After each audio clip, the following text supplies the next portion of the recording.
Fala pessoal, todos bem? Bom, hoje eu resolvi trazer mais um react aqui pro canal, mas dessa vez não vai ser trailer de IA nem nada assim, mas eu quero ver com vocês esse canal aqui, o Wizards and Warriors. É um canal de animação e eles fazem vários documentários sobre a Terra-média.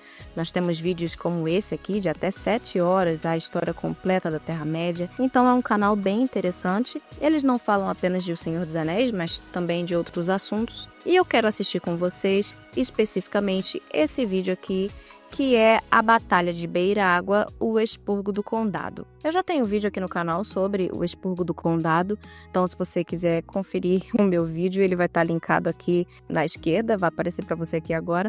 Porém, para quem não conhece a história, é basicamente sobre o último capítulo, um dos últimos capítulos do livro, O Retorno do Rei, onde os hobbits precisam lidar com a situação que está acontecendo no Condado, em que o Condado foi tomado e está sendo basicamente destruído, as árvores estão sendo cortadas e tem alguém lá no comando, no poder, dando todas as instruções para comandar aquela destruição. Quanto ao vídeo original que a gente vai reagir, eu precisei retirar a música de fundo, porque, enfim, eu não tenho os direitos autorais sobre a música, então, para não dar problemas aqui no canal, eu retirei. Mas se você quiser assistir, o vídeo original deles vai estar linkado aqui na descrição, e aí você vai assistir com toda aquela ambientação de músicas épicas e tudo mais. Antes da gente começar, vamos ao recado dos nossos patrocinadores.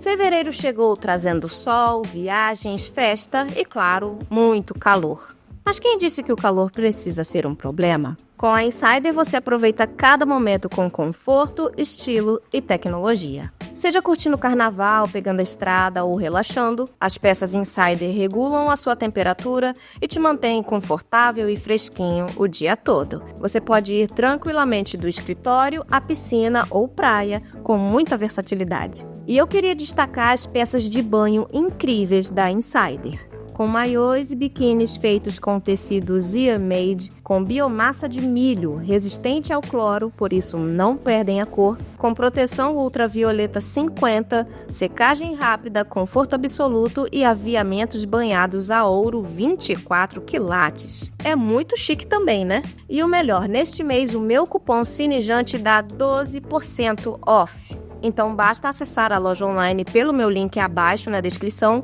e o desconto entra direto no carrinho. Seja no trabalho, na viagem ou na folia, só tem um jeito certo de se vestir no calor, de Insider sempre, assim como eu estou aqui agora neste calorão do Rio de Janeiro. Lembrando que além de adquirir as peças Insider, você também estará ajudando o Cinejão. Obrigada Insider pela parceria. Bom, voltando aqui pessoal, vamos começar o react. Eu vou tentar não ficar pausando tanto assim o vídeo para não incomodar vocês, mas à medida do possível eu vou fazendo algum comentário aqui e ali, ok? Vamos lá.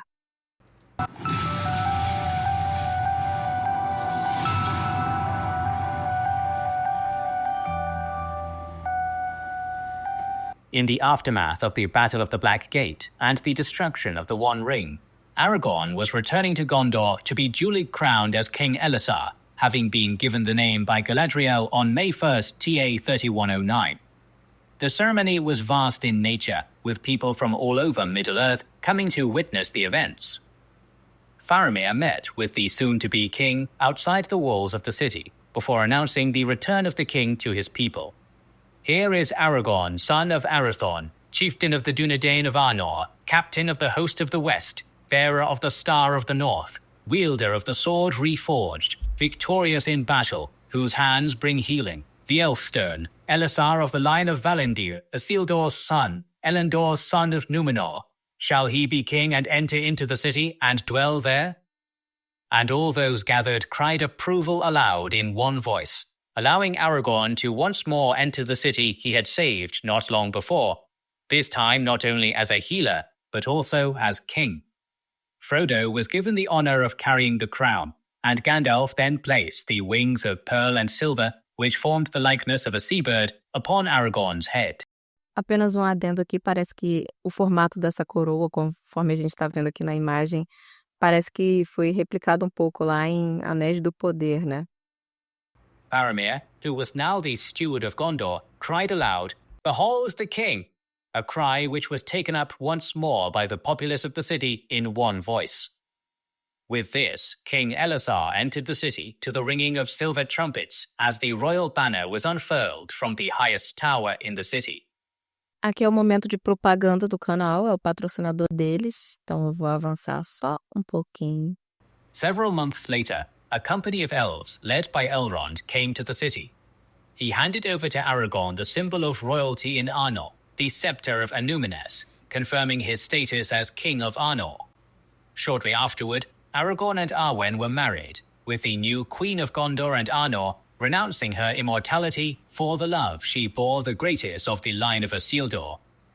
Aragorn became the 26th King of Arnor and the 35th King of Gondor, and the first High King of the reunited kingdom. He would found the House of Tokonta and rule until the year 120 of the Fourth Age. Soon after this, a great host led by Aragorn went north, and while the king and the rest of the Fellowship stopped in Rivendell, Gandalf and the hobbits continued onward to the Shire. Dark events transpired in the region in the dying days of the War of the Ring, while the Fellowship was in the south. Agora nós estamos entrando propriamente dito na parte do Expurgo do Condado. Using the money earned from selling pipeweed to the wizard Saruman, a relative of Bilbo and Frodo, Lotho Sackville Baggins, initiated a massive land grab, allowing him to take the place of Chief of the Shire. The former White Wizard sent Dunlendings and Goblin men, who the locals started calling ruffians, to assist in this process. No caso, Dunlendings que foram enviados são os terrapardenses, providing the necessary support to maintain rule over the hobbits, who were left without protection when the Dunedain went south to support Aragorn. Following the defeat of Sauron, Saruman used the power of his voice, which was one of the last elements of magic he could yet control, to convince Treebeard to allow him to leave the Tower of Isengard. Then, Saruman, under the guise of Sharky, came to the Shire, accompanied by Grima Wormtongue. No caso aqui, Sharky seria o nome Charcoso, que foi o nome que o Saruman assumiu. Quickly deposing and imprisoning. Aliás, é interessante essa parte de que o Saruman conseguiu convencer o Barbárvore a deixá-lo partir, porque ele ainda tinha uma voz poderosa. E o próprio Gandalf meio que dá a entender isso ao Barbárvore. Olha, você se deixou levar pela voz enganadora do Saruman. The former chief, and taking direct control over his new dominion. He had begun to turn the once content and peaceful region into an industrialized area, similar to what he had achieved in Isengard. However, Frodo, Sam, Merry, and Pippin arrived just in time to thwart his plans to despoil the region in what became known as the Scouring of the Shire. Before entering the Shire, Gandalf, Frodo, and company stayed the night in the Prancing Pony in Bree, and were informed by Balam and Butterbur that the situation had changed. Strange and harsh men from the south had begun to settle around Bree, much to the discontent of men and hobbits who had previously lived in the area. This culminated in a fight on the streets of Bree, where Saruman's forces, led by Bill Ferny, were driven out by the men of Bree, led by Matt Heathertoes. Gandalf then took the hobbits to the edge of the Shire before leaving to meet with Tom Bombadil, assuring his companions that their training and experiences during the War of the Ring would mean they would meet the challenge with which they were about to be posed. Essa parte aqui também é interessante, que o Gandalf deixa eles e parte para a casa do Tom Bombadil. E os hobbits agora, eles voltaram mudados. Eles não são mais os mesmos que partiram do Condado um ano antes, quando foram para a Guerra do Anel. Então, eles têm condições agora, expertise na guerra, em batalhas, para poderem lidar com a situação que eles estão prestes a enfrentar. The four hobbits, upon arriving in the Shire, were shocked to see what had become of the home they had fought for so long to protect during the prior events of the War of the Ring. Having grown much in terms of courage and strength throughout their travels, the returning hobbits soon took up a leadership role, rousing all who wished to put an end to Sharky's cruelty. Prior to this mustering, the leadership of Saruman's ruffians challenged Frodo's authority, but when challenged by the blades of the hobbits, fled, allowing Merry to make use of the Horn of Rohan given to him by Theoden to great effect. Moving swiftly, a force of Shirefolk was assembled in short order, and made what preparations they could to meet the forces of the disgraced former wizard. In total, there were 200 Bucklanders, 100 Tooks, and a number of locals supplementing this company, which had to face 150 ruffians. What came next would be known as the Battle of Bywater, and it occurred on November 3rd, TA 3019. Bywater, Batalha de Beirágua, no caso. As Pippin was still a Knight of Gondor, and wasn't released from his oath by Aragorn, this could also be seen as the first battle in the restoration of Arnor. At this point, the Shire was still a part of the realm of Arnor, allowing the hobbits to engage in combat with the will of the High King of the Dunedain behind them. After being initially rebuked, the leader of the ruffians returned with a larger force. However, they were promptly surrounded, and when he attempted to assault Merry, he was struck down by 4 arrows from the ever-effective archers of the Shire.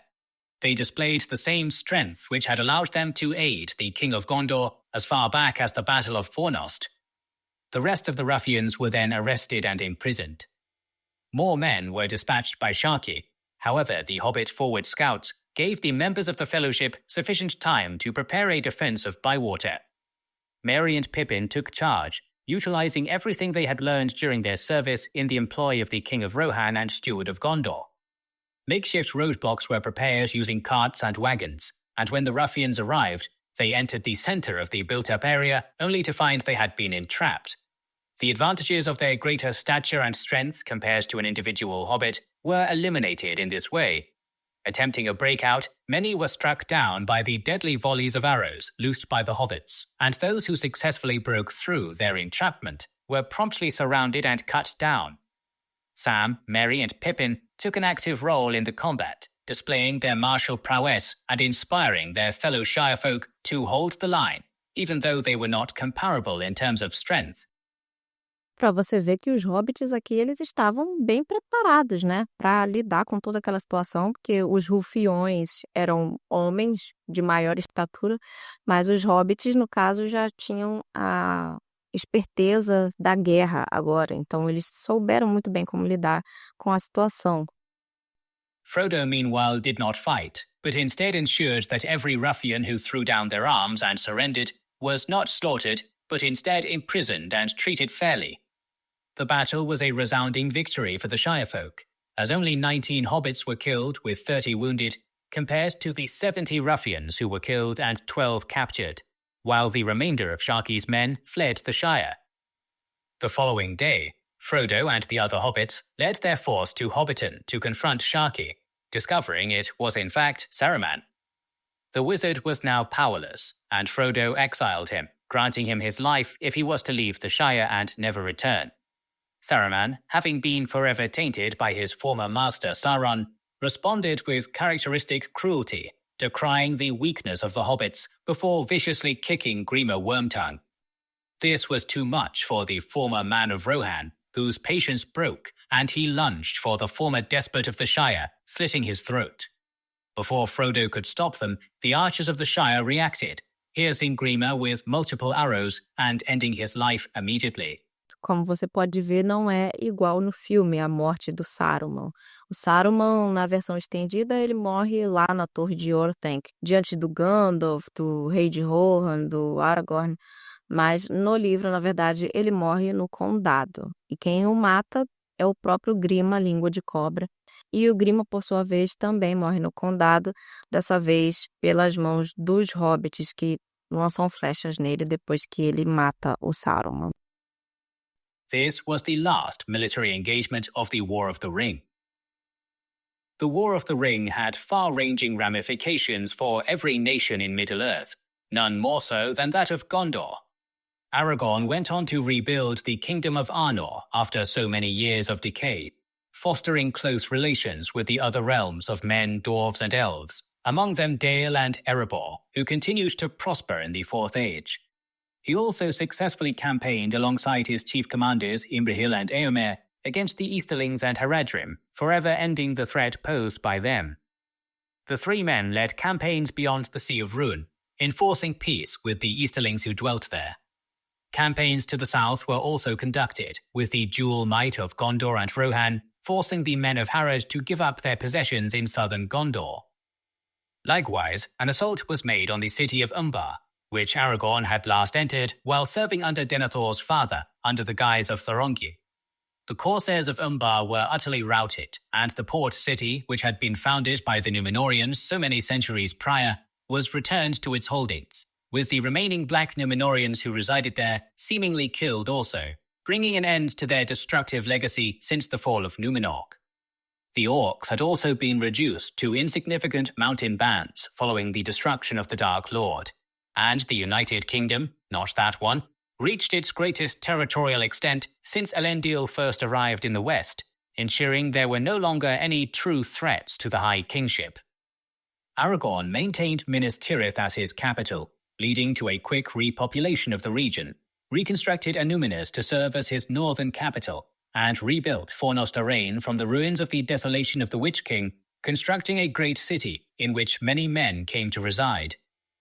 The kingdom of Arnor once more prospered, as the corruption wrought by the Great War in the north was finally cleansed from the region, and it would once more regain the strength it had once possessed at its height.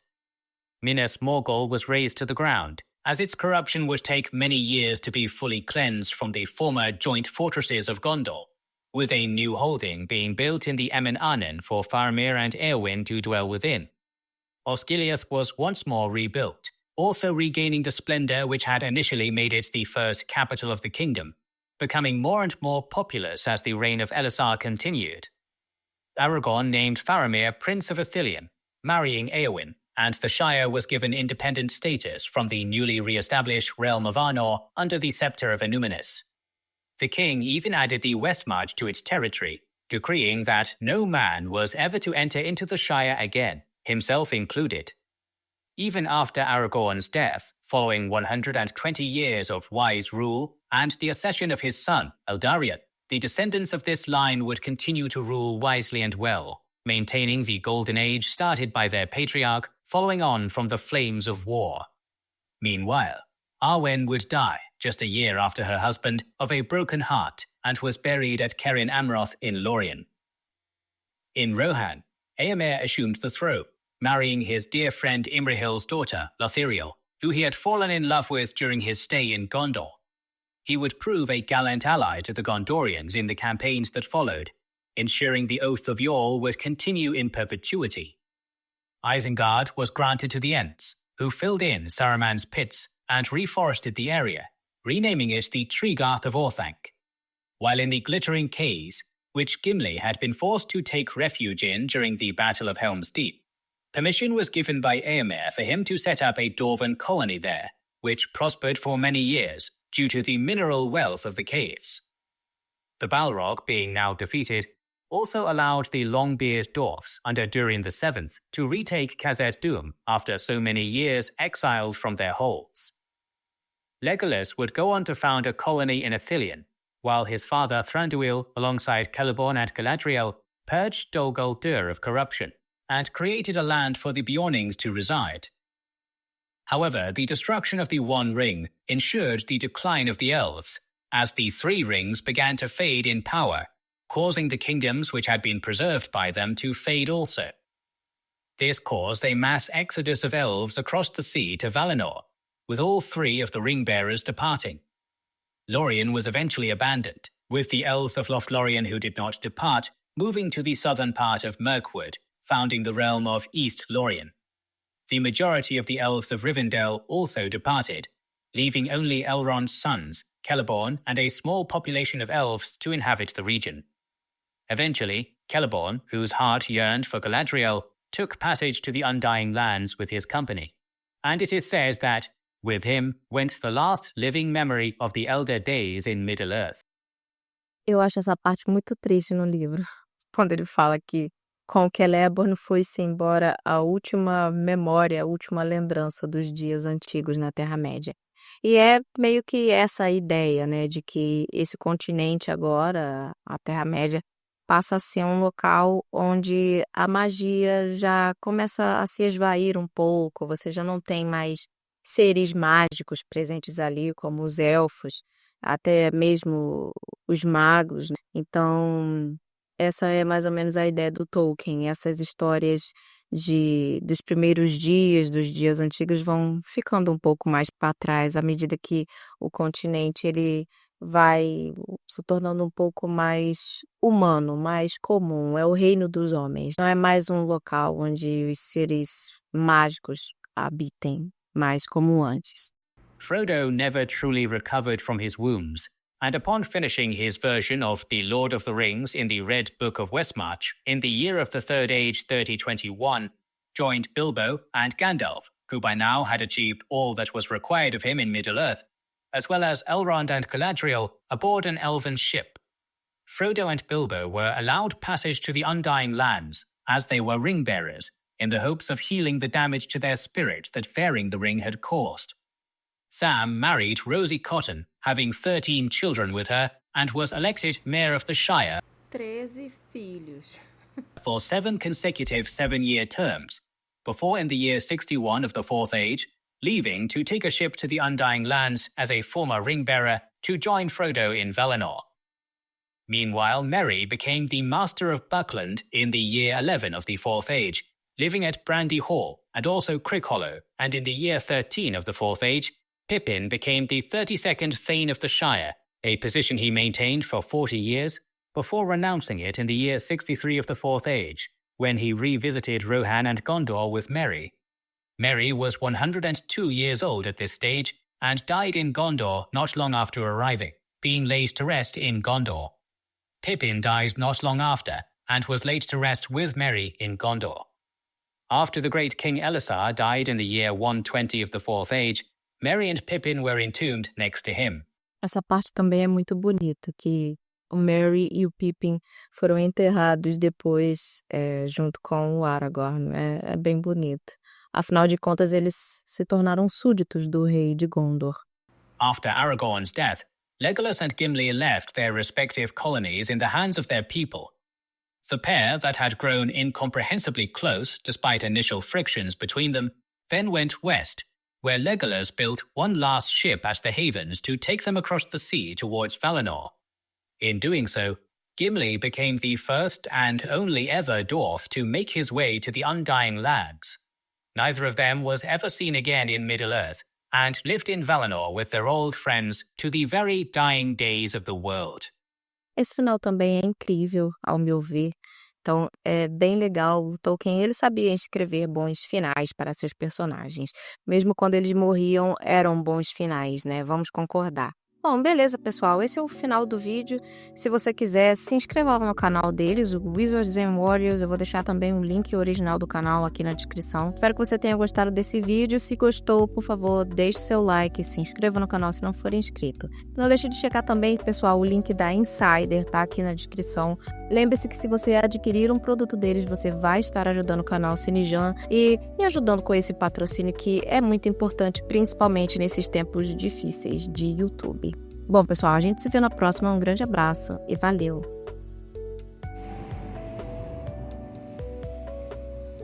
Fala, pessoal, todos bem? Bom, hoje eu resolvi trazer mais um